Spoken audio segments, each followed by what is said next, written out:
नमस्कार।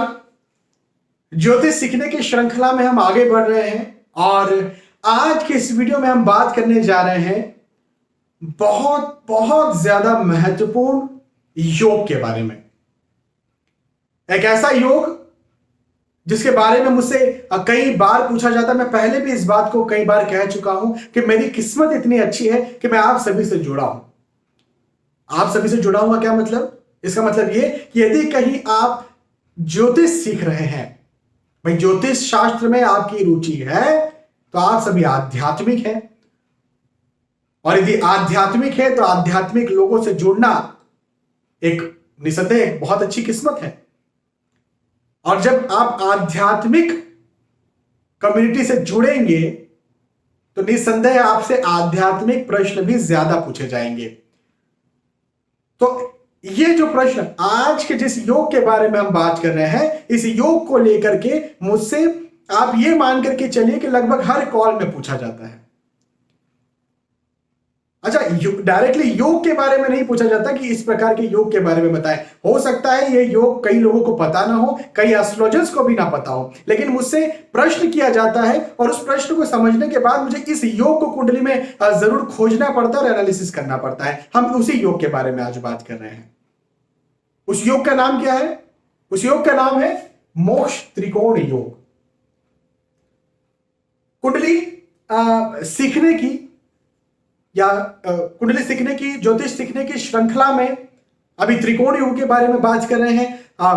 YouTube channel VS astrology की playlist astrology lesson in Hindi में आपको ढेरों शुरू से लेकर आखिर तक पंक्तिबद्ध ऐसे वीडियोस मिल जाएंगे जिन्हें देख करके पंक्तिबद्ध तरीके से समझकर, पढ़कर आप एक बेसिक एस्ट्रोलॉजर जरूर से बन सकते हैं।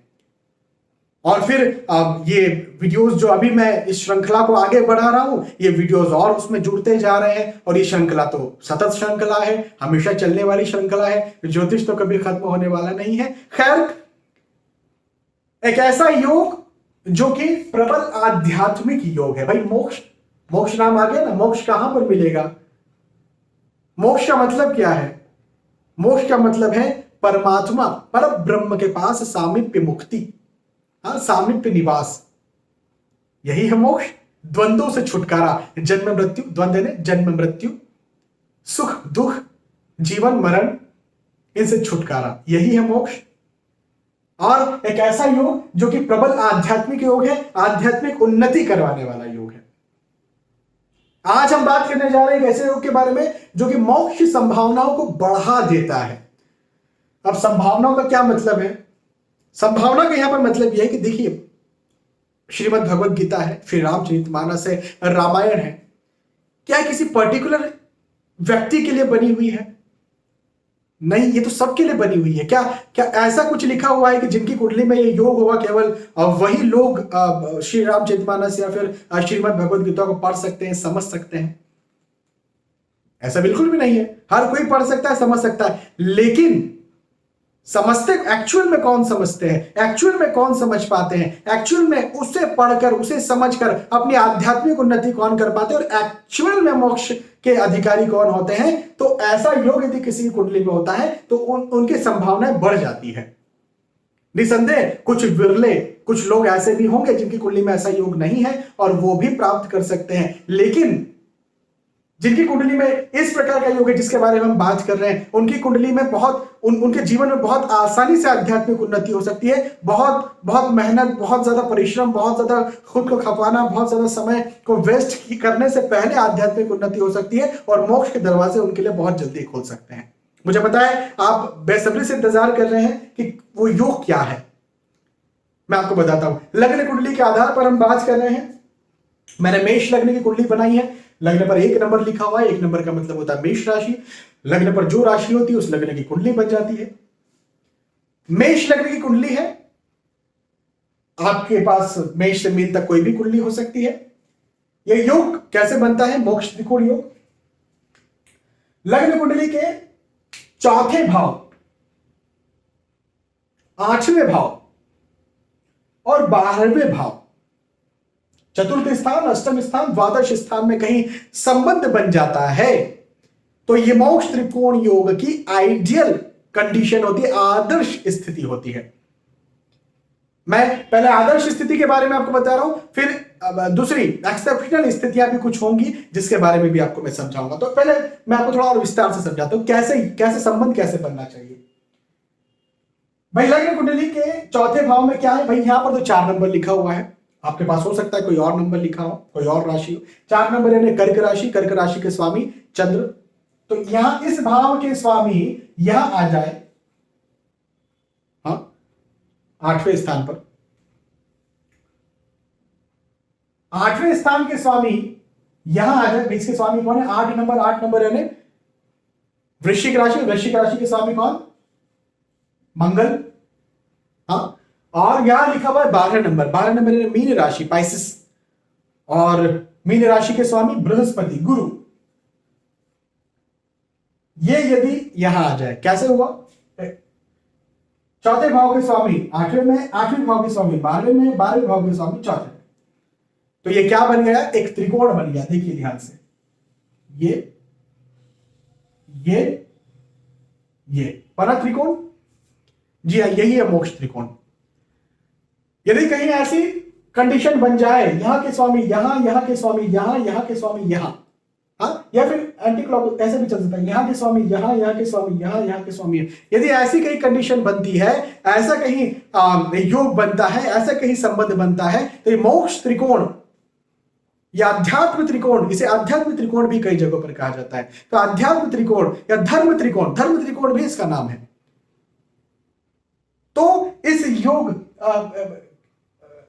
चूंकि योग बन जाता है तो आध्यात्मिक उन्नति की, मोक्ष प्राप्ति की, धर्म में अपना नाम स्थापित करने की संभावनाएं बहुत ज्यादा बढ़ जाती है।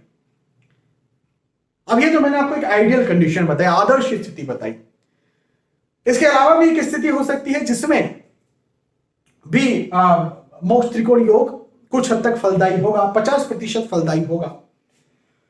जैसे इन त्रिकोण भाव के स्वामी भाई चंद्र, मंगल, गुरु, बृहस्पति यदि कहीं साथ में आकर के बैठ गए, एक साथ आकर के कहीं बैठ गए, तो भी ये स्थिति मोक्ष त्रिकोण की हो सकती है। हालांकि इसमें रिजल्ट में कमी आ जाएगी 50%, यदि आइडियल कंडीशन से उसकी तुलना की जाए तो 50% कमी आ जाएगी, लेकिन योग तो बनेगा भाई, कुछ नहीं से कुछ सही। देखिए मैं समझाता हूं, यहां पर मान लीजिए बृहस्पति भी आ गए, यहां पर मंगल भी आ गए, यहां पर चंद्र भी आ गए,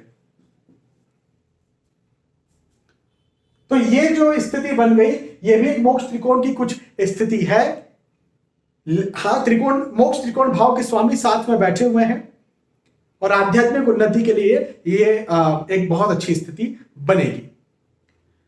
लेकिन इसकी कुछ शर्त है, यहां पर कोई खास शर्त नहीं है, ये जो मैंने आपको संबंधों के बारे, त्रिकोण के संबंधों के बारे में बताया, लेकिन यदि साथ में बैठते तो इसकी शर्त जरूर है। उसकी शर्त यह है कि किसी भी ग्रह ने नीच राशि स्थित नहीं होना चाहिए, मंगल ने, बृहस्पति ने, चंद्र ने, या फिर ये कैसे चौथे भाव के स्वामी, 8वें भाव के स्वामी या 12वें भाव के स्वामी ने नीच राशि स्थित नहीं होना चाहिए। अब यहां पर नीच राशि स्थित है, ये जो योग मैंने आपको बताया था, अब इसमें कोई दिक्कत नहीं है, लेकिन तीनों साथ में नीच राशि नहीं होना चाहिए कोई भी।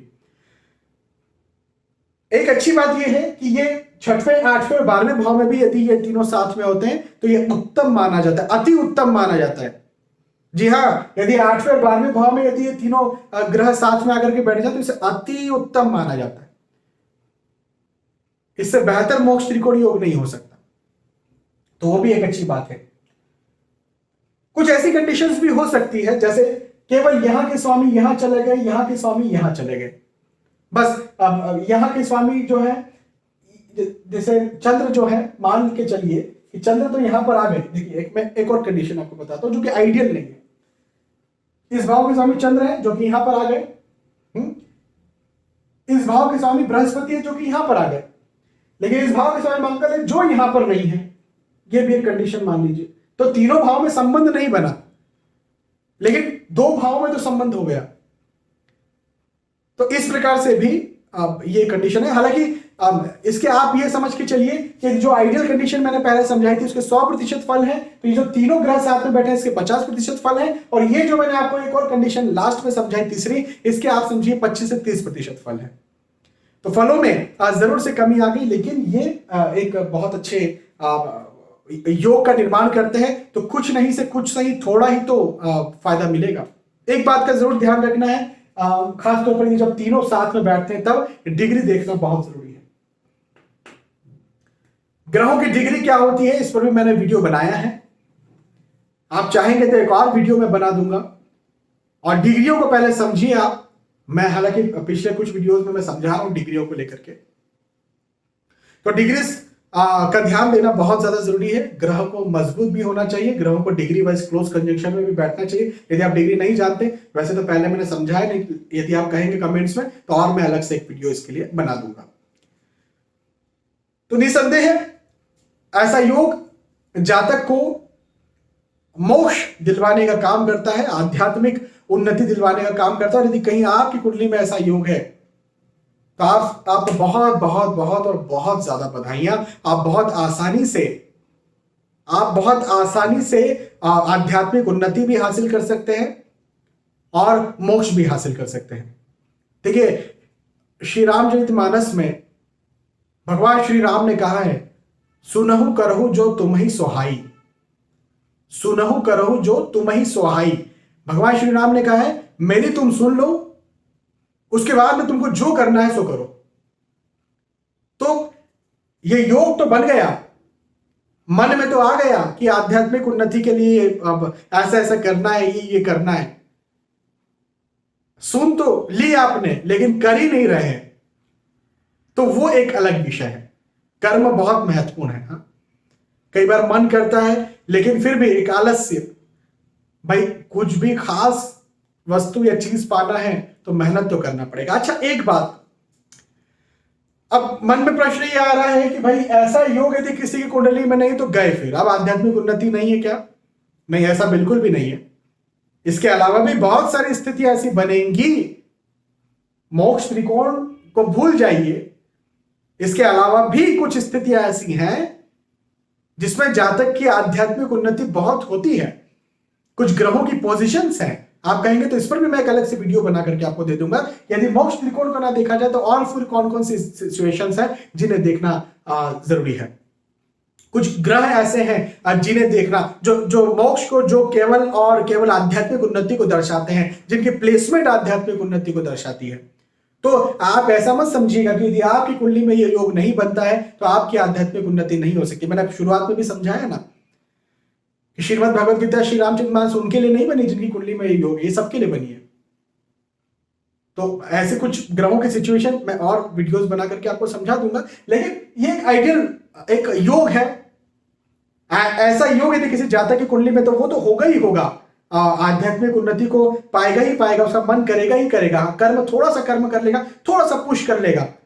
जैसे होता है ना एक उतार और एक चढ़ाव, तो उतार पर गाड़ी को थोड़ा सा धकाया तो बहुत ज्यादा आगे बढ़ेगी, और चढ़ाव पर गाड़ी को पूरा जोर लगा लीजिए और तो जाकर के ऊपर चढ़ेगी। वही बात है, ये उतार है।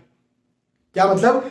मोक्ष के दरवाजे के लिए उतार है। थोड़ा सा जातक कर्म कर लेगा और यदि कहीं ऐसा योग किसी कुंडली में बनाए तो वो मोक्ष बहुत आसानी से, बहुत जल्दी से आध्यात्मिक उन्नति हासिल कर सकता है।